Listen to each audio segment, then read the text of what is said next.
விசுவாசமும் பாடுகளும். இது எவ்விதமான பாடுகள் என்பதை பற்றி பேச விரும்புகிறோம். விசுவாசம் என்பது அது வரம் அல்ல.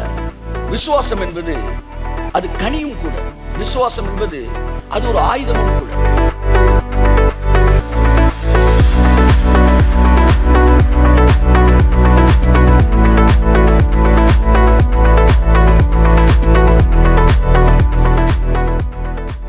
புதிய ஏற்பாட்டின் தேவ பக்தி என்ன தெரியுமா? விசுவாசம்.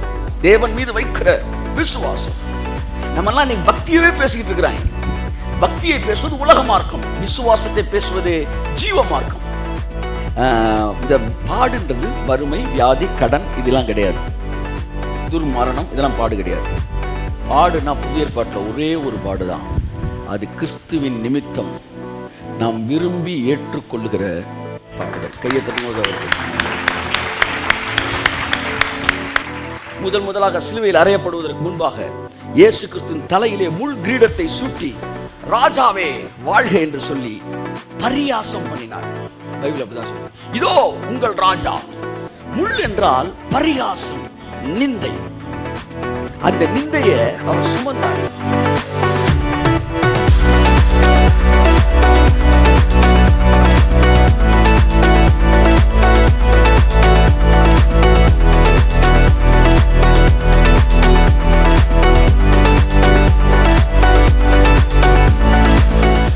ஐயாம் என்கிற வார்த்தையை இயேசு 5 முறை எனக்கு தெரிந்து பயன்படுத்தியிருக்கிறார்.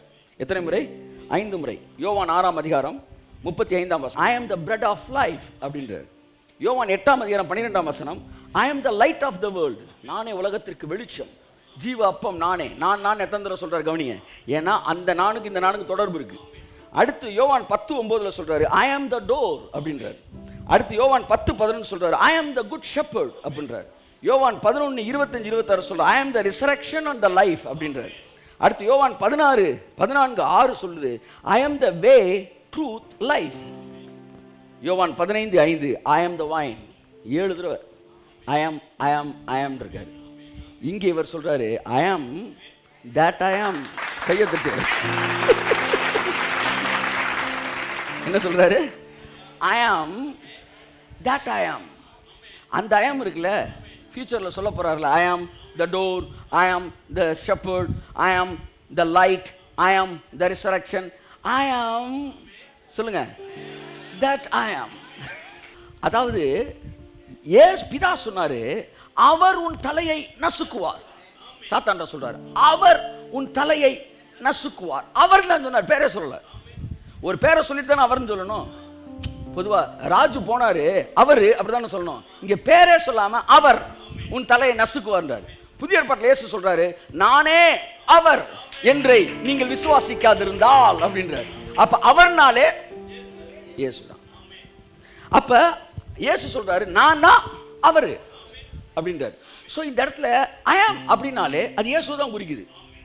இப்ப இயேசுவ மோசே பார்த்துட்டான். கையை தட்டு வர்றாரு. ஆமென். பார்த்துட்டான். ஒரு முறை கூட பிதாவை மோசே பார்க்கவில்லை என்பதுதான் உண்மை. இல்லை சார், உபவாகம் கடைசியில் போட்டிருக்கு மோசையை போல அவரை முகமுகமாய் அறிந்தவன் வேறு ஒருவனும் இல்லை. முகமுகமாய் பார்த்தவன் அல்ல, முகமுகமாய் அறிந்தவன். It is not seeing, it is knowing. Knowing is the better thing than seeing. ஆமா, பொண்ணு பார்க்குறப்ப சீயிங். ஆமா, கல்யாணம் கட்டின பிறகுதான் knowing. Which is better, seeing R knowing? சொல்லுங்க. நோயிங். நான் அப்பா பார்த்தேன், நான் இயேசுவை பார்த்துட்டேன் சார். என்ன சீயிங்? நாங்கள் நோயிங். கையத்துக்கு ராமே மோசேக்கு அவர் அப்படி தெரிஞ்சு வச்சிருந்தானா, முகமுகமா அப்படி தெரிஞ்சிருந்தானா. முகத்தை பார்க்கல. ஏன்னா அவர் சொன்னார் என் முகத்தை நீ பார்க்க முடியாது, என் முகத்தை கண்டு ஒருவன் உயிரோடு இருக்க முடியாது. அப்படின்னா என்ன அர்த்தம்? செத்து போயிடான்னு அர்த்தமா? இல்லை. ஒருத்தன் சொன்னா என் உலகம் என் காதல் இருக்கும் தெருவே அப்படின்னு எழுதினான் ஒரு கவிதை, ஹைக்கு கவிதை. அப்படின்னா எனக்கு உலகமே அந்த ஒரு ரோடு தான்டா. அந்த ஒரு ரோடு முடிஞ்சிச்சுன்னா உலகமே முடிஞ்சு வச்சுட்டான். அப்போ இவன் மெட்ராஸில் ஒரு பொண்ணை பார்த்துட்டீங்கன்னா, பெங்களூரில் ஒரு பொண்ணு அழகாக இருக்குன்னு பார்த்துட்டினா உனக்கு இங்கே இருக்க முடியாது. எங்கிட்டாச்சும் பெங்களூர் பக்கம் வேலையை பார்த்து போகணும்னு தான் யோசிப்பேன்.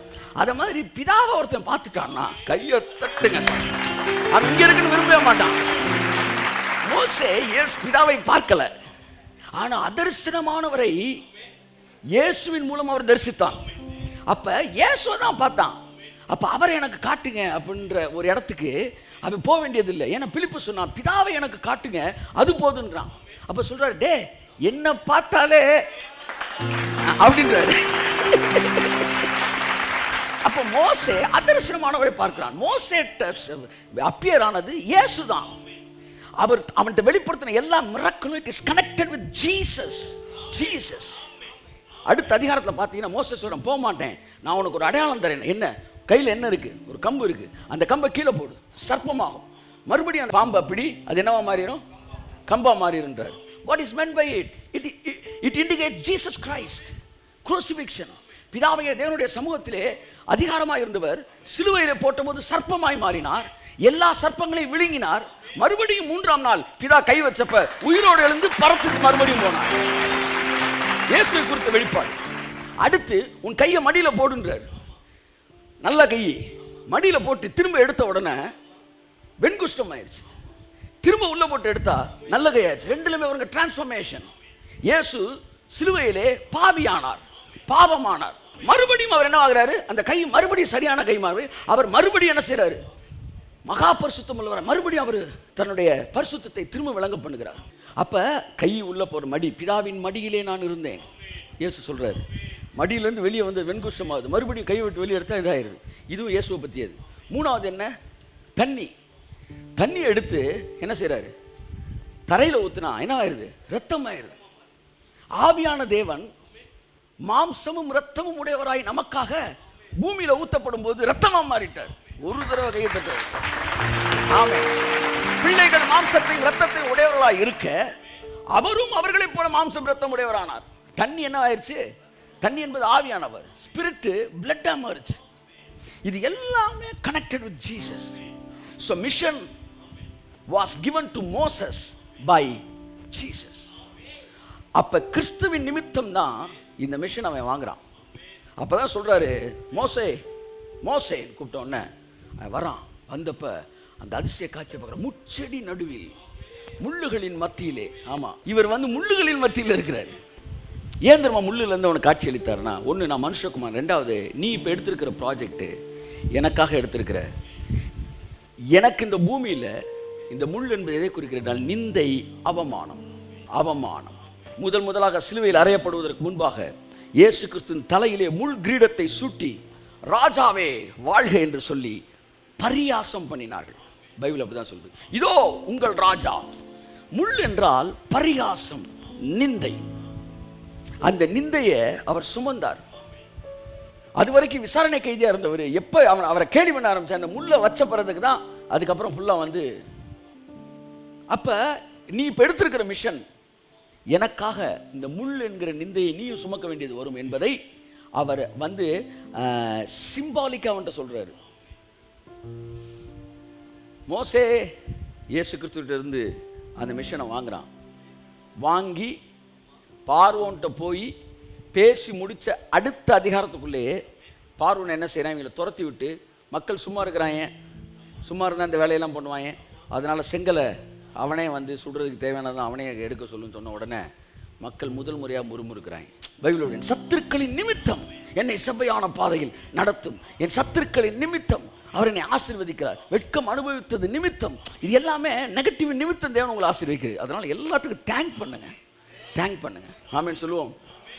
அதனால மோசே எல்லா நிந்தையும் விசுவாசத்தினாலே அந்த நிந்தையை மோசே மனசுக்குள்ள என்ன இருந்துச்சுன்றத எப்படி ஆக்கியம் எழுதுறான். அப்ப யார் அவனுக்கு சொல்லியிருப்பா? மோசே மனசுல அப்படி நினைச்சானா? இவெல்லாம் திட்டாயிலேன்னு வருத்தப்படலையாம், பாக்கியம்டா அப்படி நினைச்சிருக்காங்க என்று எண்ணினான். பைபிள வருதுன்னா மனசுக்குள்ள இருக்கிற ஆவியானவர் சொல்றாரு. ஆனா கர்த்தர் சொன்னார் பாருங்க, அவர் சொல்றா, நான் பார்த்து வளர்ந்தப்ப, நான் பார்த்து வளர்ந்தப்ப இவன் தண்ணியிலேருந்து யார் தூக்கிட்டு வந்தது? அந்த 45 லட்சம் பேர்ட்ட இதே தான் சொல்லிட்டு இருக்கா. அந்த காலத்தில் தண்ணியில் இருக்கும்போது நான் தாங்க தூக்குனேன், நான் தான் அவனை வளர்த்தேன். இதே சொல்லணும்னு மக்கள்லாம் மோசையோட அக்காவா ஆனால் தம்பி கொஞ்ச நாள் அந்த பொண்ணு எத்தியோப்பிய ஸ்திரியை கல்யாணம் பண்ணி, இப்போ கர்த்தர் அவளுக்கு தேவை தம்பியை காட்டிக்கலாம் கிடையாது. அவளுக்கு என்னென்னா தம்பியை விட நான் பவர்ஃபுல்லான ஆள் அப்படின்னு ஒரு ப்ரெசன்டேஷன் கொடுக்கணும். அதுக்கப்புறம் இந்த மேட்டரை சொல்கிறான் என்னென்னா மோசையை கொண்டு மாத்திரமா கர்த்தர் பேசினார், அவர்கள் எங்களை கொண்டும் பேசினார். வா எஸ்தர் ஜெபக்குழு, ஏதோ ஒரு ஜெபக்குழு ஆரம்பிப்போம், அப்படியே போவோம் வான்னு சொல்லி just attract the people towards her. கர்த்தர் தரிசனமாகி கையை தெரியும். அந்த சீன்லாம் சரியான படம் எடுத்தா அந்த சீனெல்லாம் அப்படி எடுக்கணும். அந்த 3 பேரையும் ஆரான்றார். யார் யார்? மிரியாம் வா, அடுத்து ஆரோன் வா, மோசே வா. என்ன ஹெட் மாஸ்டர் ரூமுக்கு போயிட்டாங்க, போய் நிற்கிறாய் கேட்குறாரு, உங்களில் ஒருவன் தீர்க்கதரிசியாக இருந்தால் அப்படி கையை வச்சு பேசுகிறார். அவனுக்கு சொப்பனத்தில் நான் என்னை வெளிப்படுத்தி தரிசனத்தில் அவனோடு கூட பேசுவேன். 3 பேர் அப்படியே நிற்கிறாங்க. ஓன்ட்ட பேசியிருக்கிறேன் ஆரோன் பா சொல்றாரு, மிரியாம் பா சொல்றாரு. ஆனால் என்னுடைய தாசனாகிய மோசே உங்களில் ஒருவனைப் போல அப்படிப்பட்டவன் அல்ல, அவன் என்னை முகமுகமாய் தலைவர்.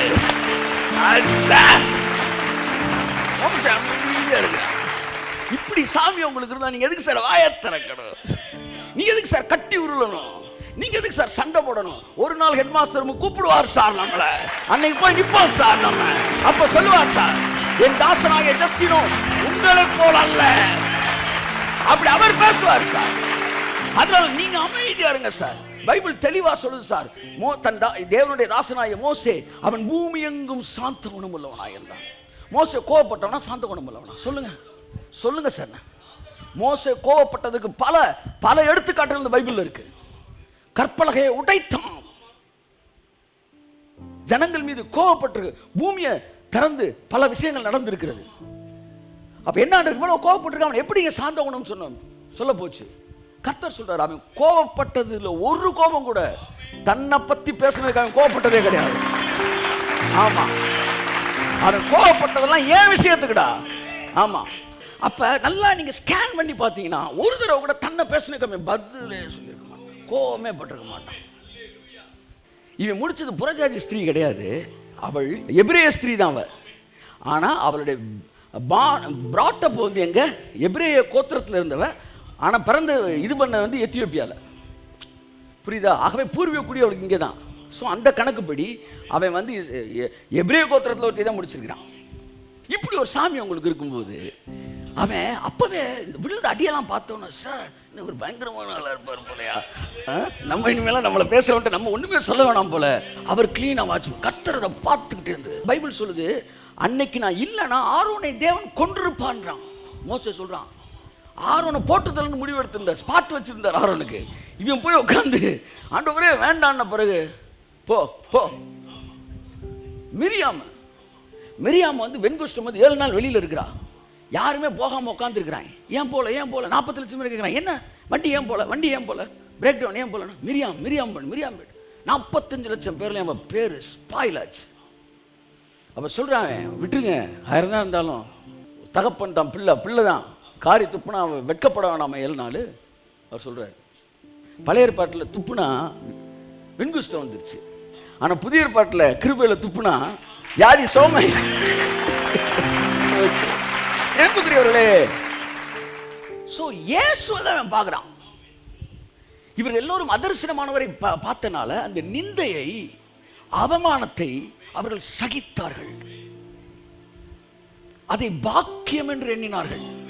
விசுவாசம் எப்பொழுதும் நிந்தையை பாக்கியம் என்று எண்ணும். அதை பத்தி நீங்க சிந்தையில வைக்கவே கூடாது. உங்களை ஒருத்தன் பேசிட்டான்னா அது இங்க வைக்கவே கூடாது. தாவீது யாரையுமே பழி வாங்கல, ஒரே ஒருத்தனை பழி வாங்கணும்னு வெறி ஆயிட்டான். யாரு? அபிகாயில் ஹஸ்பண்ட், ஒரு அரக்கரிக்கன் ஒருத்தன் இருப்பான்.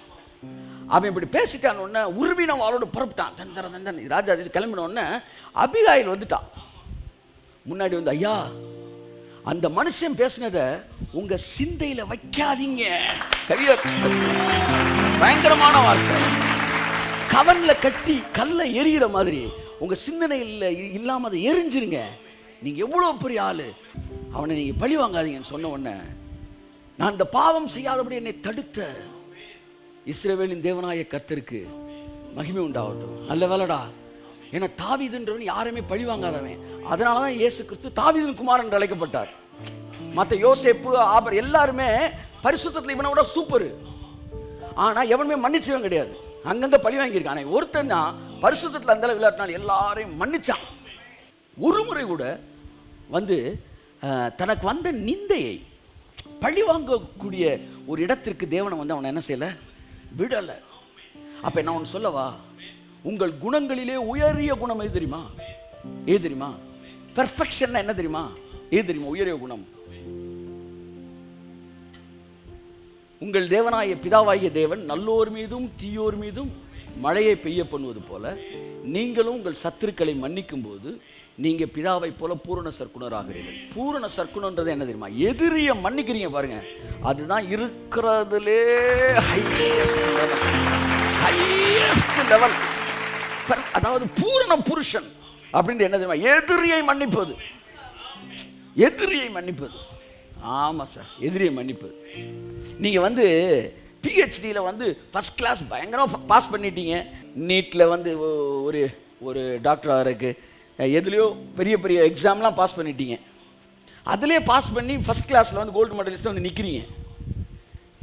நீங்கள் தகுதியானவராக உள்ளே வந்து நிற்கிறீங்க, உள்ளே நுழையிறதுக்கு. இப்போ போய் 10th மார்க் ஷீட் எடுன்னு கேட்பான் யாராவது. அதெல்லாம் தாண்டி வந்துட்டேனே.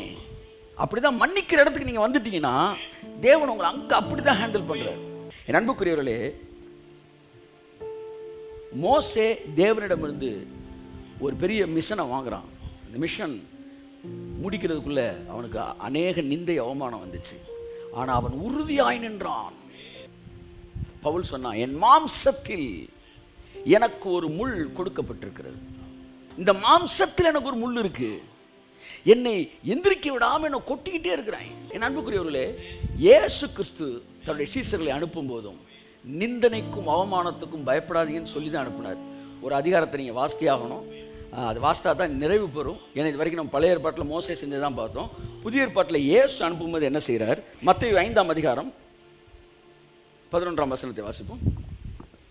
என் நிமித்தம் உங்களை நிந்தித்து, என் நிமித்தம் உங்களை நிந்தித்து துன்பப்படுத்தி பலவித தீமையான மொழிகளை உங்கள் பேரில் பொய்யாய் சொல்லுவார்களானால் பாக்கியவான்களாய் இருப்பீர்கள். உங்களை நிந்திக்கிறதுல எது ரொம்ப எஃபெக்ட் ஆகும் அந்த நிந்தனைய? அது உள்ளுக்குள்ள ஒரு பொய் இருக்கணும். பொய் இருந்தால் அது ஸ்பெஷல் தோசை. பொய் இல்லாமல் வந்தா சாதா தோசை. இயேசுனரை பற்றி ஒன்று சொன்னாங்க, ரொம்ப சந்தோஷமாக இருக்கு. வாசிங்க, லூக்கா 23:2 வாசிங்க. இவன் தன்னை கிறிஸ்து எனப்பட்ட ராஜாவென்றும் ராயருக்கு வரி கொடுக்க வேண்டுவது இல்லை என்றும் ராயனுக்கு வரி கொடுக்க வேண்டான்னு சொன்னாராம். சார் நீங்கள் தான் சார் சாட்சி. சார் உங்கள் எல்லாருக்கும் அந்த வசனம் நல்லா தெரியும். என்ன சொன்னார்? ராயனுக்குரியதை கொடுன்னு சொன்னார். ஆனால் இவன் என்ன சொன்னா? கொடுக்க வேணான்னு சொன்னாங்க. சரிங்களா? நான் அப்படி சொல்லவே இல்லையா? இதுக்கு பேர் தான் பொய்யா சொல்றது. அந்த வசனத்தை வாசி, சீக்கிரம் முடியும். என் நிமித்தம் உங்களை நிந்தித்து துன்பப்படுத்தி பலவித தீமையான மொழிகளையும் உங்கள் பேரில் பொய்யாய் சொல்வார்களானால் பாக்கியவான்களாய் இருப்பீர்கள். சந்தோஷப்பட்டு களி கூறுங்கள். கையத்தட்டு. உங்களை பற்றி பொய்யாய் சொன்னா என்ன செய்யணுமா? இங்க பாருங்க, சிரிக்கணும்னு சொல்லலையா? மகிழ்ச்சி, அதை தாண்டி சந்தோஷம், அதை தாண்டி ரிஜாய்ஸ். ஸோ நீங்கள் நிந்தையை சகிக்கிறேன்ற பேரில் நீங்கள் அவிஞ்சிடக்கூடாது. நீங்கள் அதே ஸ்பிரிட்டில் இருக்கணும். ஆனால் மற்றவர்கள் நிந்தையை நீங்கள் அங்கீகரி. என் பேரில் உன்னை பொய்யாய் சொல்லுவாரா, நீங்கள் என்னவா இருப்பீங்க? களி கூறுங்க. வாசிமா. சந்தோஷப்பட்டு களி கூறுங்க, பரலோகத்தில் உங்கள் பலன் மிகுதியா இருக்கும். இப்போ சொல்கிறேன், ரட்சிக்கப்பட்ட எல்லாருக்கும் பலன் இருக்கு. என்ன சொல்லுங்க? யாருக்கெல்லாம் நிந்தனை வருதோ அவங்களுக்கு பலன் மிகுதியாயிருக்கு. விசுவாசத்தினாலே தைரியமாக நீங்க நிந்தனையை அதிக பாக்கியம் என்று கருதுங்கள். அதற்கு முன்பாக எல்லாம் எழுதுறாரு, ஒவ்வொன்றுக்கும் ஒவ்வொரு விதமான பலன் பேசுறாரு. நீங்க மலை பிரசங்கத்தை பார்த்தீங்கன்னா, ஆவியில் எளிமையா இருந்தா அதுக்கு என்ன கிடைக்குமா? பரலோக ராஜ்யம் அவருடையது. பரலோக ராஜ்யம் அவர்களுடையது. அடுத்து துயரப்படுகிறவர்கள் பாக்கியவான்கள். துயரப்பட்டா அதுக்கு என்ன கிடைக்குது? ஆறுதல் அடைவார்கள். ஆறுதல். ஒவ்வொன்றுக்கும் ஒவ்வொரு விதமான பிளெஸிங். ஆனா நிந்திக்கப்பட்டா இது எல்லாவற்றோட அதிக பலன் பைபிள் சொல்லுது. அதனால இது மனசுல ஆழமா இதோட எஸ்டாப்ளிஷ் கன்ஸ்ட்ரக்டிவ் ஆயிருங்க. கர்த்தர் உங்களை ஆசீர்வதிப்பார். என் அன்புக்குரியவர்களே, மத்தேயு 10ஆம் அதிகாரத்தை வாசிங்க. 10ஆம் அதிகாரம் 1ஆம் வசனத்தை வாசிங்க. நான் இந்த வசனத்தை வாசித்த இதோட முடிச்சிடலாம்னு நினைக்கிறேன். Okay, I want to complete this with this verse, this chapter. 10:1 வாசிமா. அப்பொழுது அவர் தம்முடைய 12 சீஷர்களையும் தம்மிடத்தில் வரவழைத்து அசுத்த ஆவிகளை துரத்தவும் சகல வியாதிகளையும் அதிகாரம் கொடுத்தார். 12 பேரை கிட்டக்க வந்து கூப்பிட்டு, தம்பி போங்கப்பா, எல்லா இதையும் துரத்து. 5ஆவது வசனம் வாசிமா. இந்த 12 இயேசு அனுப்புகையில் அவர்களுக்கு கட்டளையிட்டு சொன்னது என்னவென்றால், அவங்களுக்கு கீழே இன்ஸ்ட்ரக்ஷன் கொடுக்குறாரு. நல்லா கவனிங்க, என்ன சொல்லி கொடுக்குறாரு வாசிங்க. 10 வாசிங்க. வழிக்காக பையையாவது 2 அங்கிகளையாவது பாதரட்சைகளையாவது தடியையாவது தேடி வைக்க வேண்டாம். தடியாவது தேடி வைக்க வேண்டாம். வேலையால் தன் ஆகாரத்துக்கு பாத்திரனாய் இருக்கிறான். அடுத்த வசனம் வாசிங்க. எந்த பட்டணத்திலாவது கிராமத்திலாவது நீங்கள் பிரவேசிக்கும் பொழுது பாத்திரவான் யார் என்று விசாரித்தவன் தங்கியிருங்கள். அடுத்த வசனம். ஒரு வீட்டுக்குள் பிரவேசிக்கும் போது அதை வாழ்த்துங்கள். அடுத்து, எவனாகிலும் உங்களை ஏற்றுக்கொள்ளாமலும் உங்கள் வார்த்தைகளை கேளாமலும் போனால் அந்த வீட்டையாவது பட்டணத்தை விட்டு புறப்படும் போது உங்கள் காலில் இருக்க தூசி உதறிவிட்டு போங்கள். அடுத்து, நியாய தீர்ப்பு நாளிலே அந்த பட்டணத்தை பார்க்கலாம். அதுக்கடுத்து, ஆடுகளை ஓநாய்களுக்குள்ளே அனுப்புகிறது போல. முக்கியமான வார்த்தை, ஆடுகளை ஓநாய்களுக்குள் அனுப்புகிறது போல நான் உங்களை அனுப்புகிறேன். ஆகையால் சர்ப்பங்களை போல வினவுள்ளவர்களாம், புறாக்களை போல கபடற்றவர்களாயும் இருங்கள். அடுத்த வசனம். மனுஷரை குறித்து எச்சரிக்கையா இருங்கள். அண்டர்லைன் தி வேர்ட். வியாதியை பத்தி எச்சரிக்கையாரு, பிசாசை பத்தி கூட எச்சரிக்கையாருன்னு சொல்லுவார். பிசாசெல்லாம் சுற்றி போயிட்டாங்க. சகல பிசாசையும் துரத்துவார். ஐயா லூசிபர் அம்புட்டையும் துரத்திடுவாடா. ஆனா ஒண்ணு தெரிஞ்சுங்க, வாடா வாங்க கிட்ட வாங்க. இந்த மனுஷங்களை பத்தி மட்டும் ஜாக்கிரதையா. மனுஷனை குறித்து எச்சரிக்கையாரு, பிசாசை பத்தி பயப்பட வேணாம். அவனை லெஃப்ட்ல விட்டு ரைட்ல ஏற்றிட்டு போயிடலாம். ஆனா மனுஷனை குறித்து ஜாக்கிரதையாரு. அவர்கள் உங்களை ஆலோசனை சங்கங்களுக்கு ஒப்பு கொடுத்து தங்க ஜெப ஆலயங்களில் உங்களை வாரினால் அடிப்பார்கள். எங்க வச்சு அடிப்பாங்களா? எங்க வச்சுனா ஆலயத்துல அடிப்பாங்களாம். புரியுது? அவசரம் நிறைவேறிச்சா? கைத்துட்டுங்க. ஆமா, ஆலயத்து நடுவில் வச்சு அடிப்பாங்க அவங்கள.